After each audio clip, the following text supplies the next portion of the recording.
I mean, what's cozier than a purple cow? Nothing?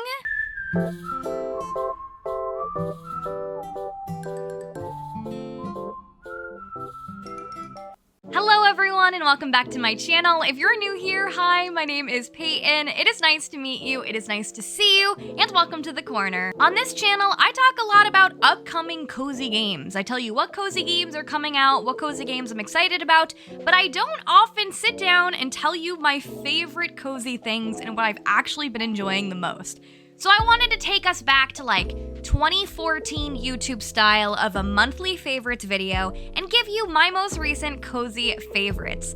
Now I'm going to be including not just games, but also cozy gaming accessories and also stuff for your cozy gaming setup. And this is all primarily stuff that I enjoyed mostly in January, but some of it has been kind of through the past couple months. But before we get into today's video, please be sure to click the lovely little like button as well as subscribe for more cozy, chaotic content like this. Okay, I'll shut up and let's get into the favorites. Starting off with the games category. Admittedly, I didn't try a lot of new games this month, so I mainly found myself revisiting old favorite games and also games that I missed the release of if they were from a couple months ago. So actually none of these games came out in January, but they were my favorites of January. Starting off with number 1, I completely fell back in love with Animal Crossing New Horizons this month. It's no secret if you've seen my live streams that I started this channel as a primarily Animal Crossing New Horizons channel. And then throughout time, I found myself kind of getting over it. And it's just because I felt like I'd done everything there was to do. I loved making all of the intricate islands that I've worked on, but I really just kind of felt like everything was the same no matter what I did differently. That was until I joined in on a popular Animal Crossing challenge that's going on right now. That is called Animal Crossing Hard Mode. There are tons of different Animal Crossing challenges, but this one specifically that I've been following was set forth by Nintentalk and his channel community. And pretty much it's a way of playing Animal Crossing more aligned with how Animal Crossing was meant to be played, in that you don't really cheat so much, you're not like getting a bunch of items that you didn't get on your own, you have to do daily tasks, and most notably, you have to let your villagers move in and out as they please and make your own custom designs. Now, I joined in on this because I saw so many of my other creator friends doing it. It looked fun. I wanted to put my own little Payton's Corner spin on it, and I knew that it would be fun for at least like 3 streams. I thought I would be excited, but it really has brought me back to Animal Crossing, so much so that I'm playing Animal Crossing off stream for fun, which I have not played Animal Crossing not on stream for fun in probably 6 months. There's something so nice about taking something that you are so used to and kind of flipping it on its head. It's made me, and I know other creators, kind of re-look at the game and kind of relearn how to play it. So by far, that was my most played game of January 2023, which I'm very surprised by. If you would have asked me what I thought my most played game of the month would be, I probably wouldn't have said it would be Animal Crossing. But thanks to hard mode and challenges like it, me and so many other players are finding ways to get excited about Animal Crossing while we patiently wait for our next game. The next favorite game of the month is one that came out in late December, so I guess it kind of is a newer game still, and that is Lil Gator Game. I did mention Lil Gator Game in a video on my channel mentioning upcoming cozy games before it came out, and it was one that I actually played and I actually really love. Lil Gator Game sees you play as an adorable little gator where the world is pretty much your playground. The story is so beyond endearing. It follows you playing with your older sister as a kid and how you used to kind of play make-believe together all around this beautiful island that you live on, and then it sees you go into the future a couple years when your sister has just come back from college and you're trying to reconnect with her and redo all of the playing pretend that you used to. And pretty much she is not interested, and it is your goal to make the most elaborate playground with your friends to try and get your sister's interest. And you do this all while playing mini games, meeting new characters, and traversing around this adorable little island. Obviously, just by looking at the trailer, I knew that this game was going to be cute, but I was so pleasantly surprised at how heartwarming and sweet it was as well, and I didn't want to stop playing it, and it's left such a lasting impression on me. It is the perfect example of what I think is great about cozy gaming. It is very sweet, it has a storyline, the characters are adorable, I'm a sucker for cute little animals, obviously, and it just gives you good vibes when you play it. Even at the sadder kind of notes of trying to get your sister's attention and growing up and how difficult that can be, it still touches your heart in a place of not bumming you out, but kind of just being sentimental and sweet. I really liked it. I also had fun with the mini games, and getting to meet all of the new characters was also really fun. Little Gator game is really great. I definitely recommend it. The next of my favorite cozy games of the month is Garden Galaxy. Now, I already made an entire video about Garden Galaxy of my first playthrough, so you could go check that out if you'd like to, but I had so much fun playing this game. Garden Galaxy is a super calming garden building game, but what's different about this building game is that you are randomly given items. So you're given a random set of items every couple of seconds, pretty much, and from that you get to construct whatever the heck you want. I started off by just playing the free demo, which already had so much content in it, but there is also a paid version you could try out as well to get even more items and explore a little bit further. This game might sound simple, and there are definitely a lot of building games out there, but what I really liked about Garden Galaxy was the random nature of it. It felt like I never knew what was coming next because I kept getting so excited about the new items I was getting. And you could pick and choose what items you want to use and which ones you don't, but because I didn't even know what items existed in the game, I found that my design continuously changed and continuously evolved, and what started as a little garden turned into something completely different. I think you can play this game for hours and hours and hours on end. There are no goals, no strategy, it's just whatever you want to do to be creative, and I really enjoyed it. And the last of my favorite games of the month is a game that is quite popular, but I have never played it until like now. So I finally played Unpacking. And you know what? It is absolutely worth all of the hype that it gets. In case you're unfamiliar with Unpacking, it is a Zen game about the familiar experience of pulling possessions out of boxes and fitting them into a new home. It's part block puzzle fitting game, part home decoration, and part narrative story-driven game. What's so cool about Unpacking is you go through these different stages of a character's life unpacking different spaces, starting out with what seems to be a childhood bedroom, moving on through college, and so on. I knew that Unpacking would be a calming game. There's something very satisfying about taking things out of a box and putting in its place, but what I didn't expect was there to be some kind of level of customization. There's not one right answer for everything. So my room that I've unpacked might look completely different than yours. There are some hints and guidelines of where things should be, but you really can kind of change it up and make it your own, all while getting to learn about this mysterious character and their life. It's really cool to see what items follow along this character as they get older. I found it really exciting. I started playing this on my member stream more recently, and it was something that I knew was gonna be fun, but kind of like Little Gator game, I didn't expect just how much fun I was going to have with it. At the point of recording, I haven't finished the game yet, but I'm really excited to. I already got a couple hours of playtime out of it, and I definitely think it's worth all of the hype and perfect for people who love cozy games. Moving on to my favorite cozy gaming accessories from the month. Without a doubt, my favorite item of this past month is my Oodie. Now, in case you don't know what the heck an Oodie is, it's this. It is this lovely blanket, outfit, hoodie, dress, magical thing. Now, I was very kindly sent this Oodie. Thank you to Oodie for sending me this, but I am not sponsored to tell you that I like it. I knew it was gonna be cute and comfortable and like a soft blanket, but I cannot tell you how much this has changed my life. Which sounds so dumb, it's a blanket, but it's so good. I can't tell you the amount of like bad days I've had, and the first thing I think of is, oh my god, let me just like go and put on my Oodie and crawl in bed and then I'll feel better. And then I do. The Oodie's not just a blanket, it's kind of complex to me. So I didn't think I was going to be wearing this as much as I do because I live in a very hot Brooklyn apartment where no matter what time of year, it's always a million degrees in here. So I was like, realistically, how much am I going to be wearing this super thick, and it's like all lined with like fleece? Like, what am I gonna do? Like, how much am I gonna wear this? Other than when I'm like watching a movie or chilling on the couch.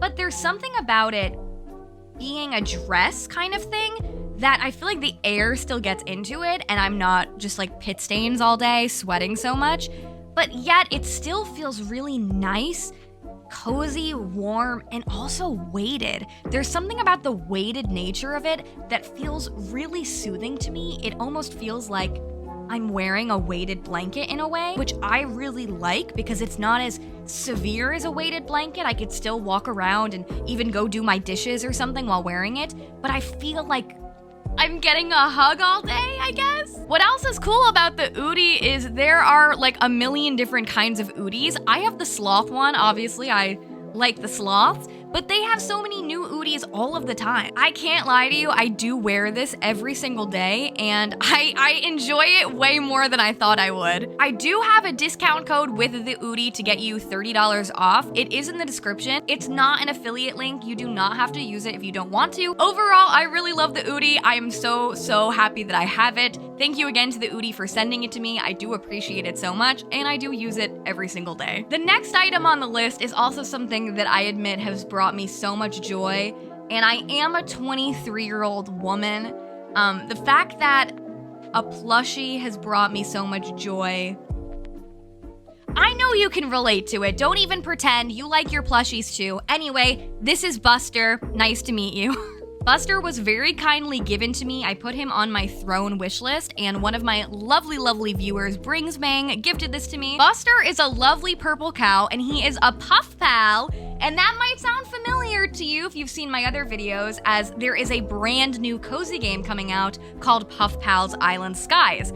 I'm very excited about it. I backed the Kickstarter for it. It's gonna be an amazing cozy game coming at some point in 2023. And Fluff Nest, the company who has made Puff Pals, has also made plushies. They have tons, not just Buster, but so many. Honestly, I feel like these deserve just as much hype as Squishmallows get. I really love Squishmallows, don't get me wrong, but these guys I think are just as adorable. They have so many different ones, and they regularly come out with new ones.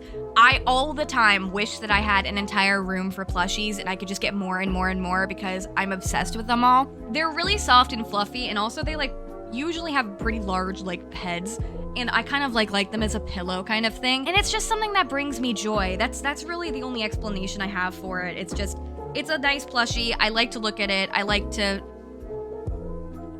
give it hugs, and it makes me really excited to see what more plushies they come out with, specifically when the Puff Pals Island Skies game drops.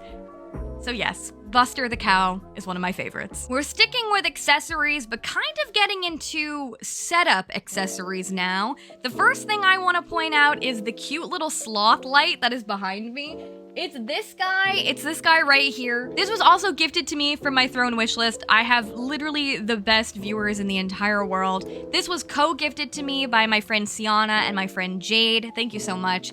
This little light is just from Amazon. You don't need to get a cute little sloth light like this. I've seen tons of other cute ones. I've seen toasters, I've seen little cow ones, I've seen little milk carton ones. There's just something really nice to me about getting different lighting sources in this room.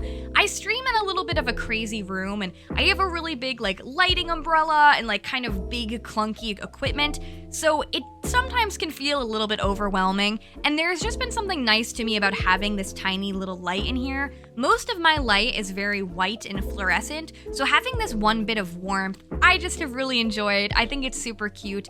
And also, when I'm not making a video or streaming and I play in this room, I like to dim all the lights and only have that light on and then a candle or two, and there's something really nice and warm and cozy about it. It's something small, but I feel like it's transformed my space in a significant way, and I just really like to look at it. And the next one is kind of like the elephant, or dare I say the sloth in the room, but it is the ginormous neon sign that is behind me. Is everything in this video something that was gifted? No, I promise it wasn't, but this lovely sign was indeed gifted to me by my moderation team on my streams. They got together and they had this custom sign made for me. They got it made from a shop on Etsy called House of Round, and yeah, it's really cool. In all seriousness, I have really struggled with my setup. I see so many aesthetic, beautiful, beautiful, beautiful, like cozy gaming setups, and I am the most jealous person in the entire world. I live in a tiny New York City apartment, and this room is not solely my room. I do share it with my boyfriend. It is a tiny, tiny, narrow room in which my desk is here, and my boyfriend's desk is right there. In fact, that's his chair behind me. So because of that, I don't necessarily have a traditional gaming space where I have a backdrop, because if I were to put my camera on top of where my monitors are, you would see my boyfriend's desk and all of his stuff, which is fine, but like not what I want for my backdrop. So for my entire time making videos and streams, I've had this blank wall behind me, and we've never put anything on this wall because it is right behind the door, you can see. And also it covers a brick wall, so I wasn't able to, I didn't think to put anything on it. So it's just been blank, and because of that, I didn't really have anything behind me. I had all this like cool stuff on my desk, but I always wanted to upgrade my space, so my lovely, lovely mods got together. They had this sign custom made for me, and it really has like totally transformed the space. It makes me kind of feel like I'm a streamer and a content creator in a stupid way. It's really nice to have like a big representation of my channel behind me. Obviously, you don't need to get a giant neon sign like this. They make so many other signs, and there are so many other Etsy shops too that make lovely, lovely neon signs. But again, similarly to what I was saying about the little like kind of nightlight sloth there's something really nice about the different kind of lighting in this room. So it's not just my lighting umbrella or the harsh overheads. It really does create a whole different vibe for gaming, and it's something I've really been enjoying. So shout out and thank you to my mods for this lovely sign. And I feel like it's cool in the background of the videos, okay? It's stealing the show. It's stealing the show from me, but I'm okay with it. Getting into some more tech setup-y things, this next thing is so small and little, but it's really helped me out a lot. And this is an upgraded USB hub. It is plugged in right now. It is right over here, but I will insert the clips of it. Pretty much, in case you don't know what a USB hub is, it's pretty much just a little device that lets you plug in multiple USB cables, so you don't need to have everything all over the place all the time. It helps to just condense it a little bit. And since I've started making videos and streaming, I've always had a USB hub, as a lot of the tech items I have require a USB, from my speakers to my microphone to my camera to my light. It's usually coming from a USB, to be honest. And my past USB hub only had, I think, like 2 or 3 slots on it. And what I would continuously do is I didn't want everything to always stay plugged in. It kind of made me nervous. So I would always unplug and replug in everything as I was done using them. But this one that I just got is so great because not only does it have more space for more USBs, but the best part about it is it has these cute little buttons on the side that let you turn on and off the power. So you can keep everything plugged in, but just click the button to have it turn off. Which is so nice because then you don't have your cables all everywhere, and I used to always unplug them and then plug them back in, but plug them into the wrong spot, and then everything would be twisted. It's just helped to create a nicer sense of calm. I think that with gaming setups, it can get really overwhelming, specifically with the wires and the cable management. I personally am not the best at cable management by any means, but this has been an easy way to help me as someone who's still kind of trying to figure all this stuff out. And the next tech thing, oh my gosh, this is the best thing. So the next tech item that I have too that's new to me this month is I got an arm for my camera. Now you can see in the video that my microphone is on an arm. I've had an arm the whole time I've making content for my microphone. It's a great way because I stream at an angle where my desk is here and I'm not sitting directly at it, I'm sitting like next to it. So having an arm point right at me was always really helpful for the mic. But this arm that I'm using now is for my camera. What I was using before was just a ginormous standard tripod, and because this room is so small and I sit so close to the camera, I would continuously kick the camera, almost knock it over, almost damage it all of the time. What's been so nice about this arm is there is no bottom half. So I'm able to completely extend my legs while I'm streaming and making videos, move around, and I don't kick the camera. There's no fear of me knocking it over and damaging it. And most importantly, I could be a little bit more comfortable when I stream. I do have a chronic pain condition. I talk about this on every single stream I do, but not so much in my videos. So in case you didn't know, now you know. And so for me, being as comfortable as possible is always a priority, and this definitely helps me do it. And it's also really nice because it's super easy to adjust. I feel like I can push it forward and backward. I could tilt it sideways, do whatever the heck I want, and it is just a lot more seamless. And also, I can tuck it away when I'm not actively recording. And the last kind of section on the list, I'm just kind of calling miscellaneous.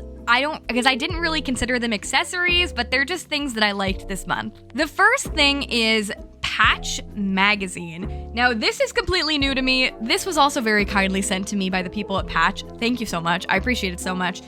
This is really freaking cool. This is an indie gaming magazine with a heavy focus on all things cozy gaming. What's really cool about this magazine is, first of all, I like how small it is. I feel like I can keep it and I can kind of like display it like art almost. It doesn't feel like big and clunky.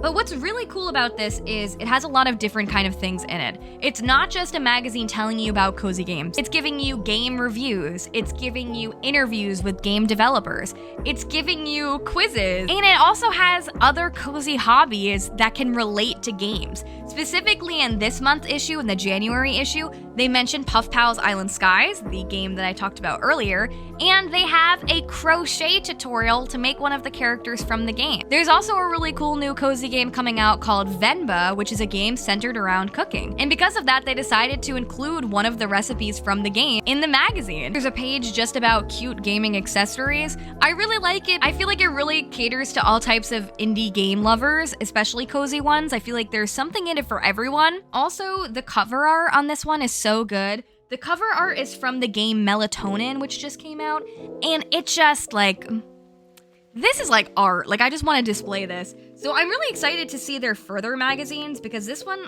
I thought had a lot in it, and I think that there aren't a lot of resources like this. I feel like when you think of gaming magazines and gaming news sites, a lot of them don't focus so heavy on indie gaming and specifically cute and cozy games. So it's nice to kind of feel like there is a space for people like me and maybe like you. And the final favorite is one of my biggest favorites. Now, I actually have been using this thing for a long time, but I've just kind of rekindled my love for it in January, and that is the app Headspace. Now, I first started using Headspace when I started college, like almost 5 years ago at this point. In case you're unaware, Headspace is an app for meditation, and they do have a free version for anybody to go ahead and use, but they also have a paid version, which is the one that I pay for because they have a little bit more intricate and involved packs for different types of meditation that I use. When I first started using Headspace, I knew nothing about meditation. I didn't think it would actually work. I was very anxious about moving to a new city, being by myself, and, starting college and going through all of that stuff. And when I first started doing Headspace, it felt really great and user-friendly for beginners. It didn't feel like I was doing something super overwhelming and crazy. It felt very simple. It makes me feel not like I'm stepping into a place that I don't belong in, like I've never been a meditation person, so I'm not allowed to meditate, kind of thing. It makes it feel like, no, you're in the right spot.